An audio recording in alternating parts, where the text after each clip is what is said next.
Tala. Sa gym! Ngayong araw nga ay birthday ng aking asawa, kaya naisip namin na dito ganapin ang kanyang birthday sa Calabasa River ng Gabaldon. Ngayong araw nga din ang piyesta ng San Juan, kaya naman nakita nyo at nagbabasaan nga dito sa bayan ng Bungabong na dinaanan namin.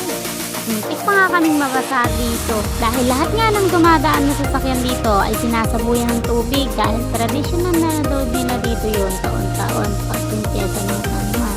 O diba, napakabilis namin bumuyahe. Andito na nga kami ngayon sa bayan ng Batopel. At ngayon naman, nandito na nga kami sa bayan ng Gabaldon. Ay sarap nga naman talaga sa mata pag tayo ay napupunta dito sa lugar na ito.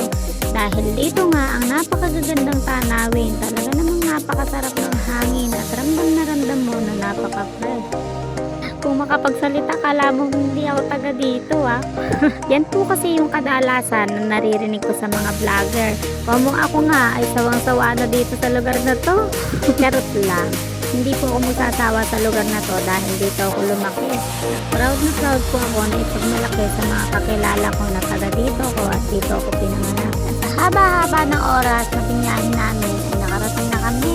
Nakakain na nga rin kami ng umagahan dyan kaya hindi na ako nakapag-video dahil sobrang gutom ko. Ipapakita ko nga lang po sa inyo ang ganda ng tanawin dito sa lugar namin.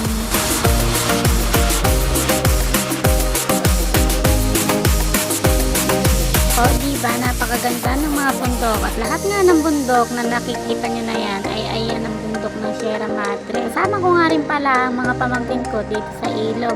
Yan nga yung mga bata na andito sila nakatira pero wala silang sawang maligo kahit araw-araw maghapon pa.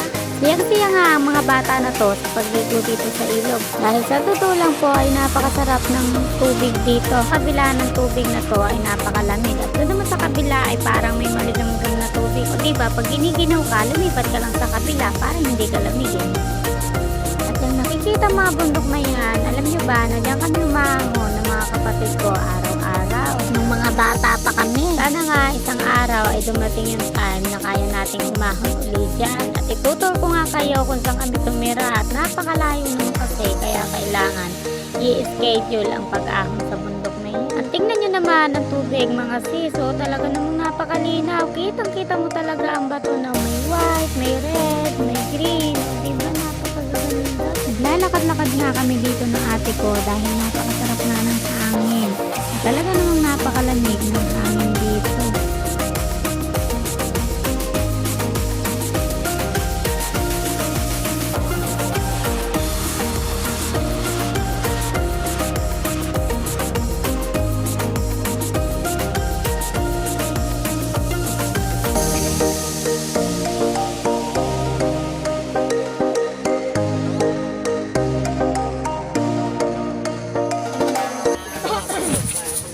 Dumayo po kami dito sa ilog para mag-bingo. Bingo! Tala. Sa gym! 40! 46! Bingo! Bingo din ako. 49 ako, nabaligtad ko!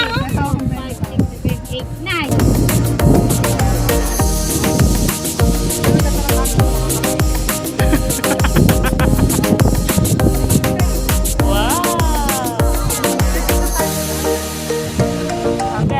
Sobrang sulit nga ang buong araw na to.